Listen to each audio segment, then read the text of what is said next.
Hello everyone, hello class 10th।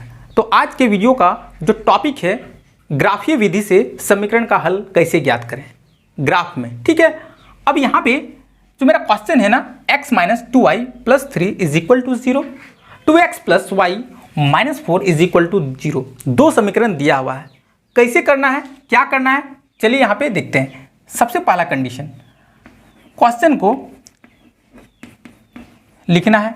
ठीक है, अब ये जो मेरा समीकरण 1 था, इसमें एक कंडीशन है कि ये जो मेरा संख्या है वो राइट साइड में जाता है। कहाँ जाता है? राइट साइड में जाता है, यानी कि x minus 2y is equal to, यहाँ प्लस साइन है तो राइट साइड जाने के बाद साइन चेंज करता है, हो जाता है -3।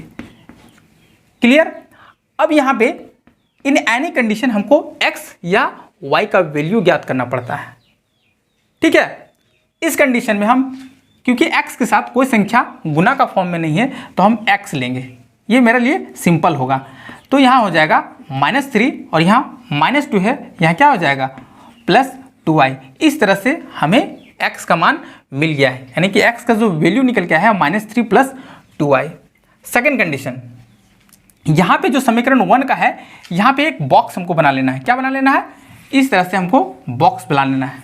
और इस बॉक्स से बनाने का क्या मतलब है, हमें यहाँ से x और y के तीन मान ज्ञात करने हैं। क्या ज्ञात करने हैं? तीन मान। और कैसे ज्ञात करने हैं वो हमको सीखना है, क्योंकि 3 मान से मेरा जो ग्राफ बनेगा ना वो बिल्कुल सॉलिड बनेगा, क्लियर बनेगा, कहीं कोई डाउट्स नहीं होगा। ठीक है, अब हमको ये जो समीकरण है, यहाँ पे हम y का जैसी कोई संख्या रखेंगे तो मेरा x का वैल्यू निकल के आएगा। ठीक है, x का वैल्यू निकल के आएगा। अब y इज इक्वल टू हम कुछ भी रख सकते हैं।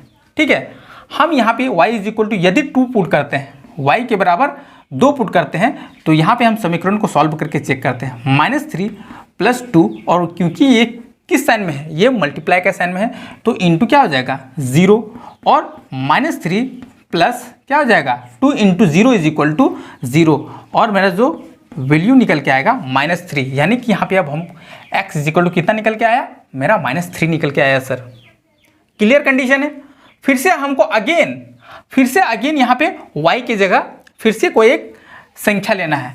ठीक है, y की जगह, और हमको हमेशा छोटा संख्या लेना है ताकि ग्राफ बनाने में हमको कहीं भी कोई प्रॉब्लम क्रिएट नहीं हो एग्जामिनेशन टाइम में। ठीक, y इज इक्वल टू, यदि हम सर यहाँ पे 2 ले लेते हैं या फिर 1 ले लेते हैं तो भी मेरा काम हो जाता है। y इज इक्वल टू हम 1 लेंगे। चलिए क्या आंसर आता है x इज इक्वल टू वो देखते हैं। जैसे ही वो यहाँ पे हम 1 लिए तो मेरा क्या हो गया -3 + 2, है ना, जोड़ घटाव का साइन है, हमेशा क्या होता है, घटा होता है, और यहाँ पे इसका आंसर जो आएगा -1 आएगा, यानी कि 1 का वैल्यू लिए हम, तो यहाँ क्या आया, मेरा -1 आया। क्लियर है। नाउ यदि हम y के जगह पे 2 रख दें, y के जगह पे कितना रख दें, 2 रख दें, तब मेरा वैल्यू क्या निकल के आएगा। ठीक है, चलो अब हमें y की जगह 2 रखना है। जो संख्या रखेंगे यहाँ पे आप साफ साफ लिख दो 2। ठीक है, -3 + 2 × क्या हो जाएगा 2, -3 प्लस यहाँ पे मल्टीप्लाई करेंगे क्या आएगा 4, और फिर यहाँ पे -3 और +4 जोड़ घटाव का साइन है, क्या होगा, घटा होगा, और यहाँ पे मेरा क्या आंसर आएगा 1, यानी कि जैसे ही y का जो मान 2 रखें तो x का जो मेरा मान निकल के क्या आ रहा है, 1 निकल के आ रहा है। इस तरह से बहुत आसानी से हम लोग पहला समीकरण को क्लियर कर लिए हैं। इज दैट क्लियर ना? हम लोग अब दूसरे समीकरण की ओर चलते हैं। दूसरा समीकरण, ठीक है, इसको आप स्क्रीनशॉट भी ले सकते हो। ठीक है ना। दूसरा समीकरण देखेंगे कि 2x + y - 4 is equal to 0, ये मेरा दूसरा समीकरण है। और दूसरे समीकरण के लिए हमको फिर से एक बॉक्स बनाना पड़ेगा, फिर से हमको इस तरह का एक क्या बनाना पड़ेगा, बॉक्स बनाना पड़ेगा, और यहाँ पे मेरा क्या हो जाएगा x, और यहाँ पे मेरा क्या हो जाएगा y हो जाएगा। ठीक है ना। अब यहाँ पे समीकरण को सॉल्व करते हैं। जैसे ही समीकरण को सॉल्व करेंगे तो सर ये जो मेरा नंबर है वो हमेशा समीकरण के राइट साइड में रहता है, यानी कि -4 है तो ये क्या हो जाएगा +4, प्लस साइन हम लोग लिखते नहीं है। अब यहाँ पे मेरा देखो तो y मेरा क्या है, एलोन है, अकेले है। यही कारण है कि हमको y का मान यहाँ पे निकालना है। दोनों में आप किसी का मान निकाल सकते हो। ठीक है ना। तो यहाँ पे y इज इक्वल टू कितना हो जाएगा 4 यहाँ पे +2x है, जैसे ही समीकरण के राइट साइड में जाएगा साइन चेंज होगा और हो जाएगा -2x। Is that clear? अब हमको जैसे ही x का मान हम रखेंगे मेरा y का मान निकल के आ जाएगा, y का मान निकल के क्या होगा, आ जाएगा। x का मान हम लोग रखते हैं 4 - 2 इंटू x का मान यदि हम 0 रख दें, क्या रख देंगे, 0, ठीक है, तो यहाँ पे आप 0 लगा दो, ठीक। फिर यहाँ पे 4 माइनस क्या हो जाएगा 0, इसको मल्टीप्लाई करेंगे 0 आया और फिर यहाँ में क्या हो जाएगा 4 ही बचेगा, यानी कि y का जो मेरा वैल्यू निकल के आएगा क्या आएगा 4 निकल के आएगा। ये मेरा एक वैल्यू निकल के आया। फिर से हम x की जगह वैल्यू रखेंगे।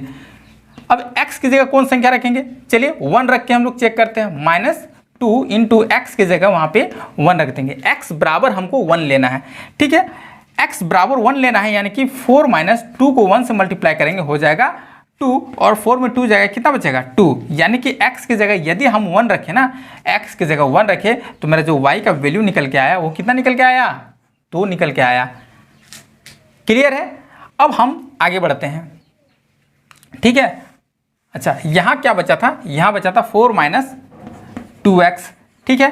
अब यहाँ पे क्या करना है 4 - 2 इंटू हम 2 रख के देख लेते हैं, x की जगह कितना रख देंगे 2, तो साफ साफ पहले आप यहाँ पे लिख दो x बराबर हम 2 वैल्यू पुट करेंगे और जैसे ही x बराबर 2 वैल्यू पुट करेंगे ये हो जाएगा 4 - 4 मल्टीप्लाई होके और यहाँ बच जाएगा 0, यानी कि y का जो वैल्यू निकल के आया वो मेरा क्या आ गया 0।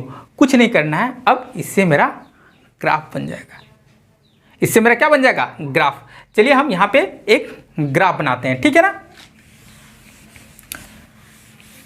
अब हमको ग्राफ बनाना है, इस तरह से मेरा क्या हो जाएगा, ये मेरा ग्राफ होता है, इसी तरह ग्राफ होता है, ये मेरा हो जाता है 0, यहाँ होता है 1 2 3 4 एंड 5। जो यहाँ नंबर है उससे एक आपको ज़्यादा लेना है, यहाँ 4 हाईएस्ट नंबर है, सबसे बड़ा नंबर है, उससे एक ज़्यादा 5 बार लेना है, ठीक है। नीचे जो मेरा नंबर होता है वो क्या होता है माइनस होता है, यानी कि यहाँ क्या हो जाएगा, यहाँ पे लिख दो 1 2 3 4 एंड देयर इज द 5। यहाँ हो जाएगा -1, यहाँ हो जाएगा -2, यहाँ हो जाएगा -3, यहाँ हो जाएगा -4 और यहाँ हो जाएगा -5। क्लियर है? ये वाला जो साइन होता है ऊपर वाला, ये जो होता है प्लस साइन होता है, यहाँ पे हो जाएगा 1, यहाँ हो जाएगा 2, यहाँ हो जाएगा 3, यहाँ हो जाएगा 4 और यहाँ हो जाएगा 5। यहाँ पे माइनस साइन काम करेगा -1 फिर -2 -3 -4, ये कंडीशन है, ठीक है ना। अब यहाँ पे जो मेरा है ये मेरा x और ये मेरा क्या है यहाँ पे x डैश, ये मेरा क्या है y और ये मेरा क्या है y डैश। क्लियर? अब सबसे पहले देखो मान को कैसे रखना है, x इज इक्वल टू -3, यहाँ माइनस साइन कहाँ पे यहाँ पे, और y इज इक्वल टू 0, मतलब इसी के सीधा में रखना है, यहाँ पे मतलब मेरा एक पॉइंट यहाँ इस तरह से बिंदु लगा देना है।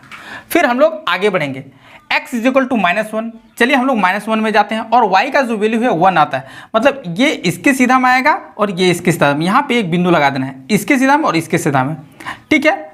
फिर से नेक्स्ट बन जाएंगे, यहाँ पे समीकरण 1 का 1 x इज इक्वल टू 1 है, यहाँ पे मेरा 1 है और y इज इक्वल टू 2 है, y इज इक्वल टू 2 है, इसके सीधे में जाएंगे और यहाँ पे मेरा हो जाएगा बिंदु, ये ऐसे आता है और फिर ऐसे जाता है, ठीक है ना, डॉट डॉट डॉट डॉट करके। ये मेरा कंडीशन है। अब मेरा तीनों को क्या करना है, इस जो पॉइंट था उसको मैच कर देना है, क्या कर देना है मैच, तो ये सीधे एक लाइन बन जाएगा, क्या बन जाएगा एक लाइन बन जाएगा, इस तरह से क्लियर लाइन बनेगा, ठीक है। क्योंकि मेरा ग्राफ सही नहीं है इसलिए इस तरह से एक सीधा लाइन क्लियर होगा, ठीक। चलो हम लोगों ने यहाँ पे मैच कर लिया था, यहाँ था बिंदु, यहाँ था और यहाँ था। फिर हम लोग ये समीकरण 1 का लाइन है, इस तरह से समीकरण 1 का लाइन बनता है। अब हम लोग समीकरण 2 में जाएंगे, x is equal to 0, x is equal to 0, तो ये मेरा x 0 है और y इज इक्वल टू 4 है, यहाँ पे मेरा बिंदु बनेगा, यहाँ पे मेरा पॉइंट आउट बनेगा, ठीक है। नेक्स्ट बन जाएंगे x is equal to 1, x is equal to 1 और y इज इक्वल टू 2 है, y इज इक्वल टू 2 है, मतलब यहाँ पे एक बिंदु मैच कर जा रहा है, ठीक है। फिर x इज इक्वल टू 2 है, ये मेरा x का लाइन है, यहाँ 2 है और y इज इक्वल टू 0 है, मतलब यहाँ एक बिंदु बनेगा और ये क्या हो जाएगा इस तरह से ग्राफ बनेगा इसका, ठीक है ना। अब बात करें हल की, क्या बात करेंगे? हल की। तो कभी भी ग्राफ में यदि रेखा प्रतिच्छेद करती है, ऑन दैट कंडीशन वो एक अद्वितीय हल होता है। कौन सा हल होता है? अद्वितीय हल। इसको हम लोग संगत भी बोलते हैं। क्या बोलते हैं? संगत, है कि नहीं? तो इस तरह से हम लोग ग्राफीय विधि से इस समीकरण का हल निकाल लिए हैं। यदि आप चैनल में बिल्कुल नए हैं तो चैनल को आप सब्सक्राइब कर लो, शेयर, लाइक्स, कमेंट्स जरूर करो। ठीक है, फिर मिलते हैं नेक्स्ट वीडियो में। तब तक के लिए बाय बाय। आई होप आपका कॉन्सेप्ट बहुत अच्छा से क्लियर हो गया होगा। ठीक है ना? बाय।